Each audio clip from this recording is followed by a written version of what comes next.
3 weeks after the engagement, things started to feel off. Lena was distant, distracted, always half present. I thought it was stress, maybe wedding planning overload. But then she stopped talking about Jake, her best friend.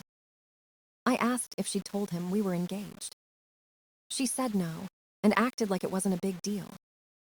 Her tone was cold, like the question was an intrusion.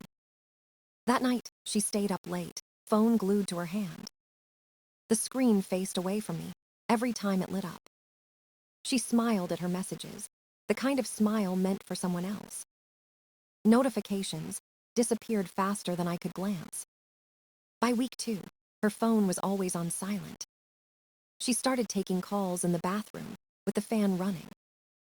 Her laughter echoed through the door like a ghost I couldn't touch. I tried to ignore it, to believe she was just tired. But small things kept stacking up like digital breadcrumbs. New lock screen, new passwords, less eye contact. Her sentences began with, "Jake said, more often than we should." It wasn't jealousy. It was pattern recognition. I work in tech. When systems change, there's always a reason. One night, I was building a Lego set in the living room. She said she was working in the bedroom. Then my Bluetooth speaker turned on by itself. A glitch, I thought. But then I heard her voice, sharp, irritated. "If I hear about one more of his stupid Lego toys, I'll scream." Jake's voice followed, smooth and low. "You've outgrown him, Lena. You know that, right?" The words hit harder than any argument. I sat there, frozen, listening to my relationship implode. Through a speaker. Through honesty disguised as technology. I didn't confront her that night. I didn't shout, didn't cry, didn't ask why. I just listened. Every sentence confirmed what I already knew. There's a special kind of silence when truth replaces denial. She came out later, smiling, asking if I wanted tea. I nodded, said nothing, memorized her expression. She didn't look guilty. She looked content. That's when I realized she wasn't torn. She had already made her choice. The next day, I started observing instead of loving. Every interaction became data. Every smile became a timestamp. I stopped reacting and started recording. I wasn't her fiancée anymore. I was an analyst collecting evidence for my own heartbreak. When you stop feeling and start documenting, something inside you shifts. Love turns into proof. Trust turns into case notes. I watched her drift further each day, carried by her secrets. And I sat quietly, knowing the truth would surface soon. Bluetooth never lies. People do. And Lena was about to teach me just how much. After that night, I started digging. Not out of revenge, but out of need for clarity. The iPad in our kitchen was my silent witness. It was linked to her Apple ID, synced with her messages. Months ago, she logged in to use a recipe app. She forgot that message forwarding was still on. I never touched it until one afternoon while cooking. A banner popped up mid-song. "Jake, you awake?" The time read 1:14 a.m. Another followed, then another, all carrying late-night energy. No explicit words, but the tone was unmistakable. I didn't open them. I let them roll across the screen like headlines I didn't need to read. That night, I backed up the iPad. Evidence folder. Date. Time. Sender. Each message became a breadcrumb on a map of betrayal. I checked her shared calendar next. No entries on weekends, she claimed to be working. But I remembered her smiles, the sudden glow of her phone. Cross-referencing emotion with data felt mechanical, but it worked. Then I looked at the photos. She asked me once to fix lighting on her ring pictures. Those were synced too. Metadata showed 11 shots of her hand, all private. She hadn't sent a single one to Jake. But in their texts, I found lines that broke my stomach. "I feel stuck. You're the only one who gets me. I hate when he acts like this." Soft words, but heavy with meaning. That wasn't friendship. That was emotional rehearsing. I wanted to believe it was just venting. But the pattern said otherwise. The more I looked, the less I recognized the woman beside me. She was building an escape route, disguised as a friendship. I still said nothing. Not because I was weak, but because I wanted the truth to speak first. Every night, I'd lie beside her, watching her scroll under the covers. Her screen lit her face in blue, and I memorized that shade of distance. When I reached for her, she'd say she was tired. When I asked what was wrong, she said nothing. So I mirrored her silence. It was the only language we both understood. I documented everything: screenshots, timestamps, invoices. It wasn't about proving her guilt. It was about proving my sanity. I needed to know I wasn't imagining this erosion. I'd lost my father 6 months earlier. Grief had blurred my judgment before. But this wasn't grief. This was betrayal with Wi-Fi. The evidence grew into a quiet collection of heartbreak. The more organized my folder became, the less my heart believed in us. I realized I wasn't investigating her. I was preparing to let her go. The truth was already written. All I had to do was stop pretending not to read it. It happened on a Thursday evening. We were sitting at the table, planning the guest list. I mentioned inviting Jake. Her face tightened like I'd spoken a forbidden word. She said it should be family only. I reminded her Jake was like family. She said, "Not that kind." The air turned sharp. I asked again why he didn't know we were engaged. She looked at me like I'd just accused her of a crime. "It's private," she said. Private, but she had shared our engagement across every group chat. Except his. That silence said everything. I leaned back and told her, "If you can't be honest about him, maybe we shouldn't get married." She didn't cry. She didn't defend herself. She unlocked her phone instead. Typed slowly, deliberately. Then turned the screen so I could see. "Hey Jake, just so you know, I was engaged. Not anymore." Send. One word. One action. That was her answer. I sat there, calm but hollow. I realized she wasn't confused. She was choosing. And it wasn't me. I stood up, walked to the closet, pulled down her suitcase. "Pack your things," I said quietly. She froze, then began her routine, crying, blaming, accusing. "You're overreacting. You're insecure. You don't trust me." Each word bounced off me like dull echoes. I didn't shout. I didn't explain. I simply pointed to the door. When someone shows you the truth, you don't debate it. You just believe them. She threw her phone on the couch, sobbing. I kept folding her clothes into the suitcase. 5 years of history fit into a single piece of luggage. When she realized I wasn't going to fight, her anger faded into confusion. "Are you really ending it like this?" she asked. "Yes," I said, "exactly like this. No speeches. No goodbye kisses. Just finality." She walked out, tears streaking her face, still waiting for me to chase her. I didn't.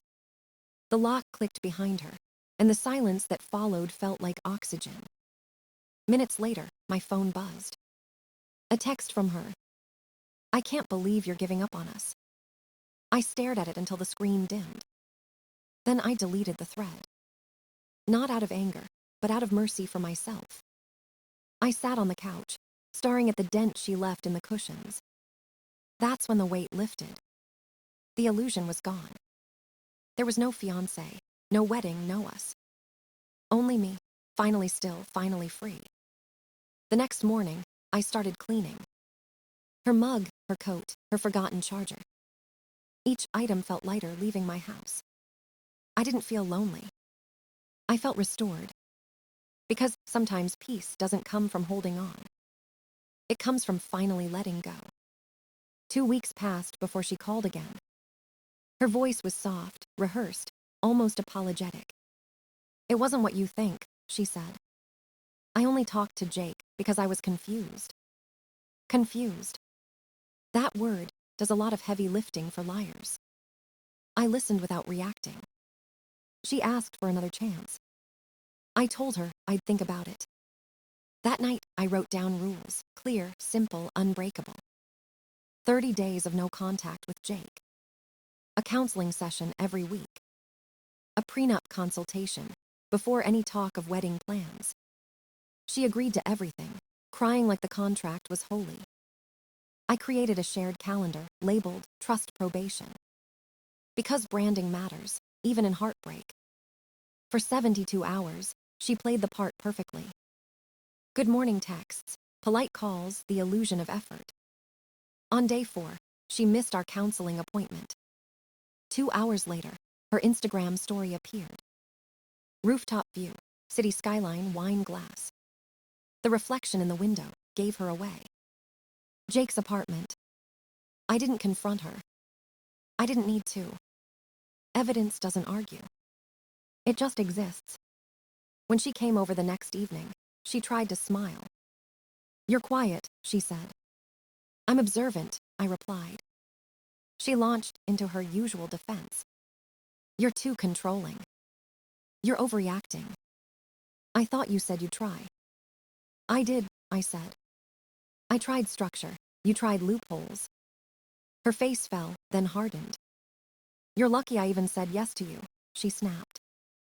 That sentence hit like a cold wind. I nodded slowly. "Maybe," I said, "but luck runs out." I reached into the drawer and pulled out the folder. Printed contracts, receipts, notes. Proof that every dollar and date had my name on it. I slid it across the table. The engagement's off, the payments stop, the car, the tuition done. Her eyes widened. "You can't just cut me off." "I already did," I said. "Everything you owned was borrowed time." She accused me of being heartless. I reminded her I was just being legal. "No wedding means no gift," I said.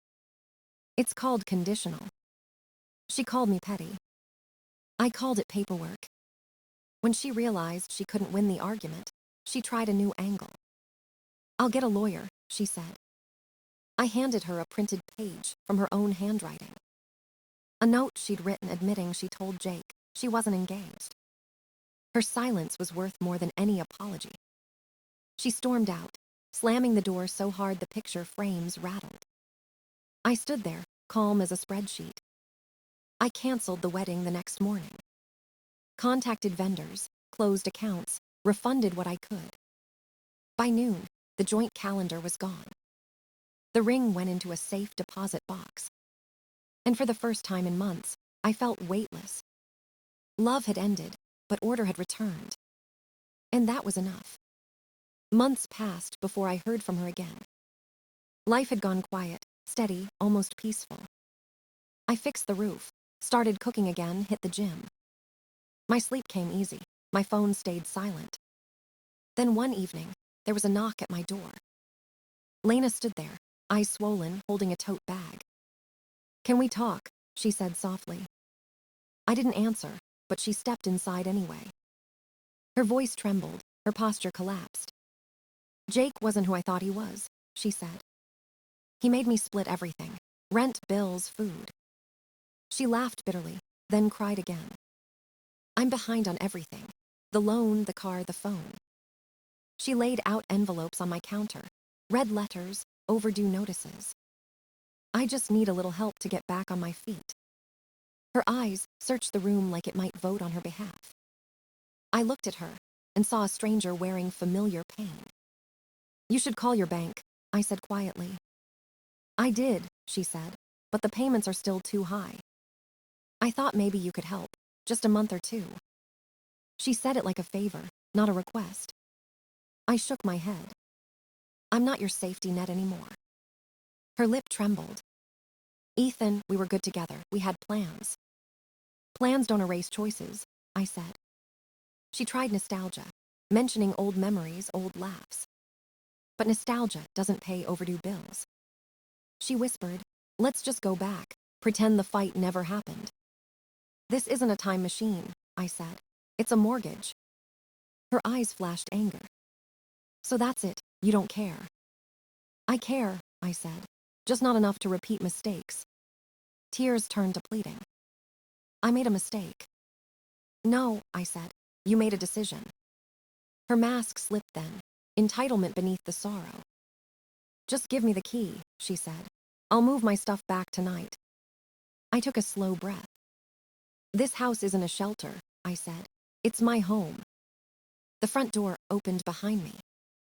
Sarah walked in, holding a grocery bag. Lena froze. Her face twisted with rage. So this is her, she hissed. Your rebound. Sarah blinked once, calm as glass. You left him, she said. I didn't take anything. Lena stepped forward, voice breaking into venom. You stole my life. No, I said. You threw it away. She raised her hand, quick, reckless. I caught her wrist midair. Leave, I said firmly. She pulled back, shaking, screaming names that didn't make sense. I took out my phone and dialed. 911, trespassing and attempted assault. The sirens came fast. Lena froze when the lights hit the window. The officer asked if I wanted to press charges. No, I said, just file a report. As she was led outside, she shouted one last time. You stole my happiness. I watched her disappear down the driveway. No, I whispered to myself. I just reclaimed mine. After that night, everything settled into silence. No more messages, no more drama, no more ghosts at the door. I spent the weekend cleaning like a man, exorcising memories. Deleted old photos, archived old chats, cleared the cloud. It wasn't bitterness, it was maintenance. I fixed the loose drawer, oiled the hinges, repainted the hallway. Peace started to sound like running water in quiet mornings. The ring stayed locked away, untouched, unmentioned. I didn't sell it. I didn't return it. I kept it as proof that lessons cost something. Days turned into weeks, and I started breathing normally again. Sarah stayed. She didn't ask about the past. She just existed kindly beside me. We cooked, we walked, we spoke in sentences that didn't hurt. When she laughed, it didn't sound like comparison. It sounded like peace. Then one morning, an email arrived. Subject, please. Body, a rewrite of our last argument, drenched in excuses. She said she was sorry, that Jake was gone, that she was lost. She asked for a loan, a favor, a second chance. She promised a timeline, repayment, redemption. I replied with one line, do anything for yourself. Then I archived it and blocked her again. The silence that followed felt cleaner than forgiveness. I realized revenge isn't shouting or breaking things. It's letting time and logic finish the sentence for you. I used the wedding refund to patch the roof and pay taxes early. I turned the rest into savings, quiet investments in peace. I worked out, read books, and slept without checking my phone. Friends asked if I ever heard from her again. I said, no, and that's the best answer. Jake never reached out either. People like him love the glow, not the aftermath. Maybe he moved on. Maybe he repeated the pattern. Either way, it wasn't my story anymore. My mother tried, calling from a new number once. I let it ring. Boundaries don't work halfway. A month later, her mother texted. Are you okay? She asked. Yes, I wrote back. She's not, she replied. I know, I said, but that's not mine to fix. And that was the last message. I took a trip I'd postponed for years. Used my saved points, packed light, told no one. The ocean sounded like closure. The sunset didn't ask for context. When I came home, my plants were still alive. That felt like a small cosmic reward for letting go. I changed the locks one final time. Not because I feared her return, but because peace deserved protection.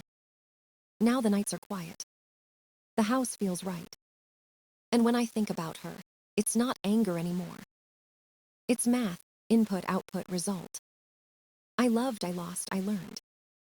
And I never needed closure from her. I built it myself. I don't hate her anymore. Hate takes energy, and I finally learned to spend mine better. The house is quiet now, but it doesn't feel empty. It feels earned. Every corner holds proof that I survived something heavy. I still keep the ring in the safe, untouched, silent. It's not a symbol of love lost. It's evidence of growth. Sometimes peace doesn't look like happiness. It looks like a man who stopped chasing closure. I don't check her socials. I don't ask mutual friends for updates.